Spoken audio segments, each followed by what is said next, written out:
आज के इस वीडियो में मैं आपको व्हाट इज कंप्यूटर से लेके computer generations, component, characteristics, full form, input device, output device, storage device, CPU, RAM, ROM, memory, इन सभी चीज़ों को डिटेल में डिस्कस करूंगा इसी एक वीडियो में, इसी कंप्यूटर वाले वीडियो में। फुल एक्सप्लेनेशन इसीलिए मैंने लिखा है। सबसे पहले कंप्यूटर क्या होता है डेफिनेशन से स्टार्ट कर रहे हैं, फिर आगे डिस्कस कर रहे हैं। Computer is an electronic device. Computer एक इलेक्ट्रॉनिक डिवाइस है। इलेक्ट्रॉनिक डिवाइस इसे इसलिए कहा गया है क्योंकि ये इलेक्ट्रिक से चलता है। इसे चलाने के लिए आपको क्या करना है, बिजली देना पड़ेगा, अपने घर का पावर सप्लाई करना होगा कंप्यूटर के पास। Which is developed by Charles Babbage near by 19th century, जो कि चार्ल्स बैबेज के द्वारा 19th सेंचुरी के आसपास डेवलप किया गया था। कौन डेवलप किया गया था? कंप्यूटर डेवलप किया गया था। ये जो नेम आपको दिख रहा है, इस नेम को थोड़ा सा ध्यान से देखिएगा, चार्ल्स बैबेज। एग्जाम में ये नेम अक्सर पूछा जाता है कंप्यूटर के एमसीक्यू वाले क्वेश्चन में, ठीक है। तो ये हो गया कंप्यूटर क्या होता है। अभी कंप्यूटर का फंक्शन क्या क्या है, यानी कंप्यूटर काम कैसे करता है, क्या क्या काम करता है उसे देखो। It take inputs data from the input devices. Computer क्या करता है, इनपुट डिवाइसेस से इनपुट को लेता है, यानी कीबोर्ड और माउस इनपुट डिवाइस यही होता है, इसी से इनपुट लेगा, स्टोर्स उस इनपुट को स्टोर करता है, एंड प्रोसेस्ड इनपुट डेटा को प्रोसेस करता है, प्रोसेस करने के बाद क्या करेगा, एंड प्रोड्यूस आउटपुट। आपके आउटपुट स्क्रीन में यानी आउटपुट डिवाइस में आपको आउटपुट दे देगा। ये सिंपल सा काम होता है अपने कंप्यूटर का। फिगर में देख लो, सबसे पहले तो इनपुट लेगा इनपुट डिवाइस यानी कीबोर्ड माउस से, जहां से हम देंगे इनपुट को, यहाँ पे क्या करेगा, प्रोसेस करेगा। प्रोसेस यहाँ पे समझिए सीपीयू है जो कि प्रोसेस कर रहा है। प्रोसेस करने के बाद उसी इनपुट को प्रोसेस करने के बाद आउटपुट देगा आपके आउटपुट स्क्रीन में यानी आउटपुट डिवाइस में, मॉनिटर या फिर प्रिंटर में। तो ये हो गया अपना कंप्यूटर का बेसिक डेफिनेशन। अभी हम आपको कंप्यूटर का फंडामेंटल यानी कंपोनेंट के बारे में बताने जा रहे हैं, फिर आगे कैरेक्टरिस्टिक्स बताएंगे। कंपोनेंट क्या होता है कंप्यूटर का, वो देखो दो होता है, एक होता है हार्डवेयर और सेकंड होता है सॉफ्टवेयर। हार्डवेयर सॉफ्टवेयर क्या होते हैं, इनमें क्या डिफरेंस है, इसके ऊपर एक वीडियो मैंने बनाया है, वो वीडियो आपको इसी वीडियो के ऊपर में आई बटन में मिल जाएगा। हार्डवेयर वो कंपोनेंट होता है कंप्यूटर का जिसे आप टच कर सकते हो, यानी फिजिकल कंपोनेंट। सबसे पहला होता है इनपुट डिवाइस। इनपुट डिवाइस मतलब कीबोर्ड माउस। सेकंड होता है आउटपुट डिवाइस, यानी आपका मॉनिटर, प्रिंटर, ये सभी आउटपुट डिवाइस है जहां से आउटपुट आता है। स्टोरेज डिवाइस जहां पे आप अपने डेटा को स्टोर करके रख सकते हो, इसे कंप्यूटर का ब्रेन भी कहा जाता है, ठीक है। याददाश्त जहां पे ये डेटा इंफॉर्मेशन को स्टोर करके रखता है। मेमोरी होता है, प्राइमरी मेमोरी, सेकेंडरी मेमोरी, वही होता है स्टोरेज डिवाइस। ये हो गया सीपीयू। सीपीयू को तो कंप्यूटर का ब्रेन कहा जाता है, यही सब कुछ है कंप्यूटर के लिए, सब काम यही करता है। इसके बारे में आगे डिटेल में डिस्कस कर रहे हैं। फिलहाल यहाँ पे सॉफ्टवेयर को देखिए, सेकंड कंपोनेंट होता है अपना कंप्यूटर का। सॉफ्टवेयर भी दो पार्ट में, एक होता है एप्लीकेशन सॉफ्टवेयर जिसे यूजर के लिए बनाया जाता है जैसे एमएस ऑफिस। सेकंड होता है सिस्टम सॉफ्टवेयर जो कि सिस्टम के लिए बनाया जाता है, सिस्टम में यूज किया जाता है जैसे विंडोज है ना, ऑपरेटिंग सिस्टम, लिनक्स, ये सभी चीजें। तो अभी हम आपको कैरेक्टरिस्टिक्स बता रहे हैं, कंपोनेंट हो गया अपना, उसके बाद फुल फॉर्म जनरेशंस भी डिस्कस करेंगे। अभी देखिए यहाँ पे हम आपको बता रहे हैं कैरेक्टरिस्टिक्स ऑफ कंप्यूटर, यानी कंप्यूटर का विशेषता क्या है।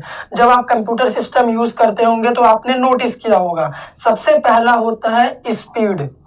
स्पीड कंप्यूटर का बहुत ज्यादा होता है, आपने नोटिस किया होगा, जब आप कोई काम देते होगे तो बहुत जल्दी ये करके दे देगा आपको। सेकंड होता है एक्यूरेसी।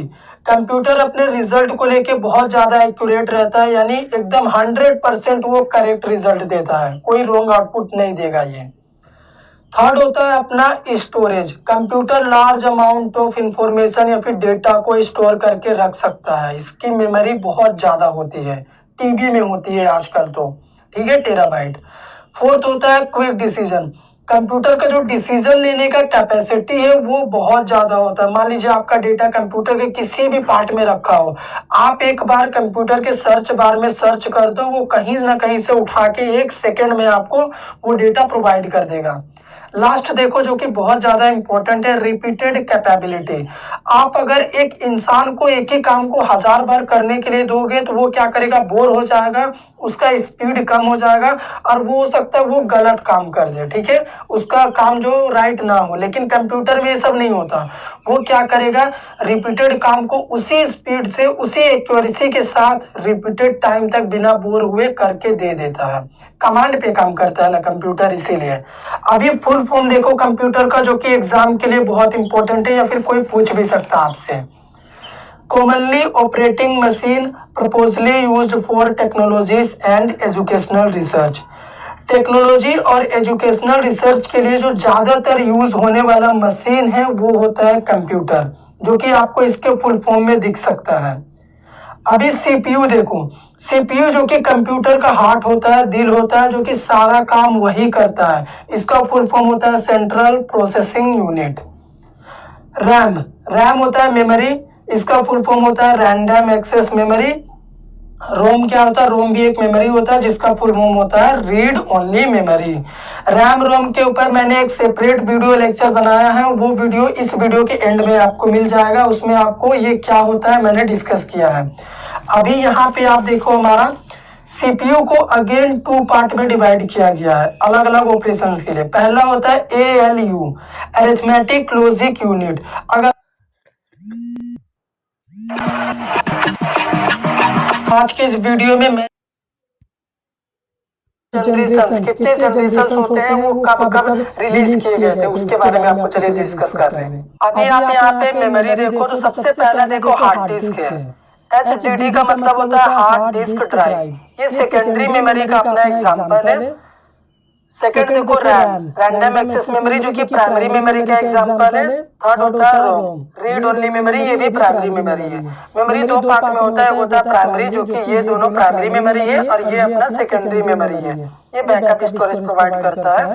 पेन ड्राइव भी आप लिख सकते हो सेकेंडरी मेमोरी के लिए, जो कि बाहर से यूज करते हैं हम लोग यूज करने के लिए, ठीक है। इसके ऊपर भी मैंने कंप्यूटर मेमोरी के ऊपर एक वीडियो बनाया है, वो वीडियो का लिंक मैं डिस्क्रिप्शन में आपको नीचे दे दूंगा। अभी जनरेशन देखो, जो कि बहुत ज्यादा इंपॉर्टेंट है। कंप्यूटर अगर आप पढ़ते हो तो जनरेशन आपको जरूर आना चाहिए। पहला होता है फर्स्ट जनरेशन। फर्स्ट जनरेशन के लिए कोर एलिमेंट में वैक्यूम ट्यूब टेक्नोलॉजी यूज किया गया था और इसे 1946 में रिलीज किया गया था। फर्स्ट जनरेशन हो गया। सेकेंड जनरेशन कंप्यूटर का है ट्रांजिस्टर कोर एलिमेंट यूज किया गया था, यानी ट्रांजिस्टर टेक्नोलॉजी था 1959। अभी आप ये मत भूलना कि फर्स्ट जनरेशन कहाँ से कहाँ तक था।